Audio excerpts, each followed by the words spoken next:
Back at the works, boys. What's going on? What's going on? Figured we'd do the last 4 bombers on the Doolittle raid. Still waiting for my guns. Hopefully today or tomorrow. I got a couple other little things I gotta do to it today, so. Plus you can see I've been working on the rod, so. Getting some watch parts out for pulleys and going there. I already made my drive shaft. Put my piece of aluminum. Very simple. Cut the old one in half.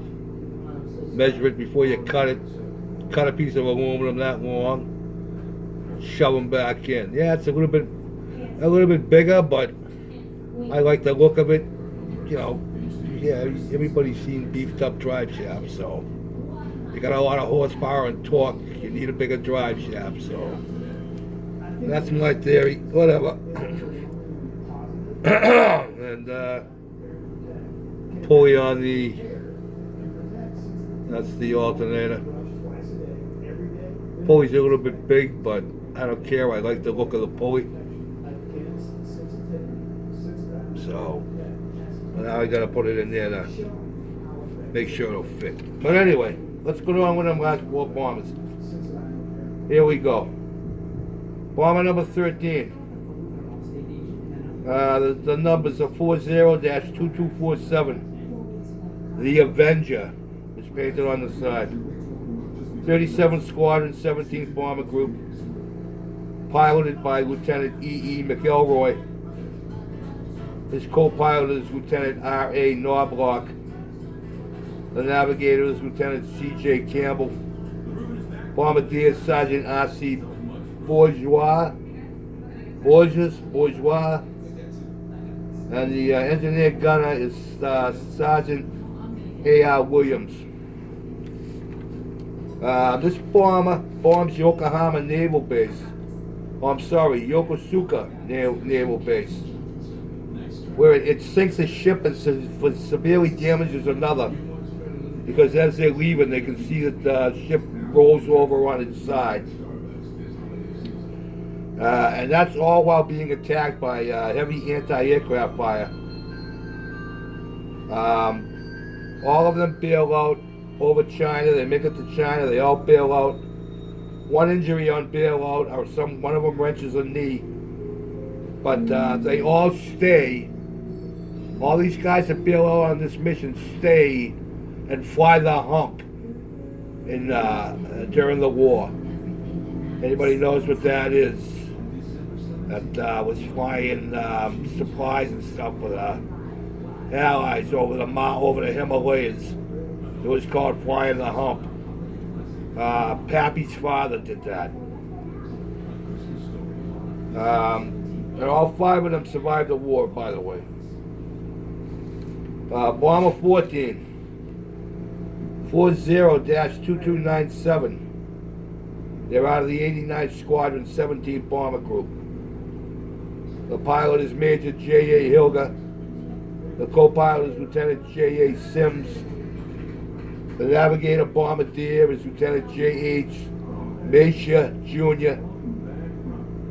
The radio gunner is Staff Sergeant E.V. Bain. And the engineer gunner is Staff Sergeant J. Ironman.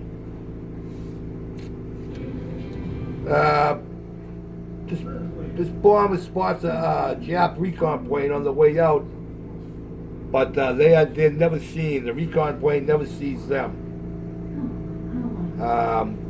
But they drop bombs on a military barracks at Nagoya Castle, and they also bomb the Mitsubishi aircraft plant south of Nagoya. And as they're flying out, they know that they've hit their targets, because they can see huge plumes of smoke about 30-40 miles out as they leave. So they know what they hit, and all 5 bail out in China. All 5 make it. Number 15. These call numbers are identification numbers 40-2267. The plane is known as TNT. It's painted on the side. 34th Squadron, 17th Bomber Group. The pilot is Lieutenant D.G. Smith. His co-pilot is Lieutenant G.P. Williams. The navigator bombardier is Lieutenant H.A. Sessler. Flight surgeon is on this plane, Lieutenant T.R. White, medical doctor. Engineer gunner is Sergeant E.J. Saylor. This bomber bombs an aircraft factory and dockyards in Kobe. They bail out over water, the plane sinks, and they have to swim to an island where they evade the Japanese by hiding in a Chinese junk. And people that don't know, a Chinese junk, that's a boat. That's their type of boat. They're brought to a village by the people that find them, and they get smuggled out as disguised as fishermen, right underneath the Japs' noses, and they all make it safe. The last bomber. Well, this bomber suffers the most loss of life of any bomber. They leave 59 minutes after the first bomber, so they're an hour out. After Colonel Doolittle took off, 1 hour later they take off. So the Japs know they're coming. The numbers are 40-2268, known as the Bat Out of Hell. This is also from the 89th Recon 17th Bomber Group. Its pilot is Lieutenant W.G. Farrell. His co-pilot is Lieutenant R.L. Height. The navigator is Lieutenant G. Barr. The bombardier is Colonel J. DeShazer. And the engineer gunner is Sergeant H.A. Spatz. Right, now these guys, three of these guys lose their lives. Like I said, they leave 59 minutes after the first bomber. And they have a bad omen just before they leave. One of the crew, not the crew of the plane, but one of the crew on the Hornet, falls into one of the props and loses an arm. But they take off anyway, and despite a heavy fighter attack, they successfully bomb oil storage tanks and aircraft factories. But due to low fuel, they have to bomb out. They have to bail out over Japan. And they're all captured. One of them is beheaded. One of them dies in a firing squad, and the other three are interred in POW camps, where only one of them survives the war. And those are the men that bombed the Tokyo during the Doolittle raid. I shouldn't say men, because they were pretty much boys. But I was going to believe all along that it wasn't really strategic, but from what I've been reading, they hit everything that they were set out to bomb, so it was more of a morale booster at the time. But I mean, you know, if they hit everything they set out to bomb, I mean, that's a successful mission to me. I don't know about anybody else, but there it is. 16 bombers. If you want to know more,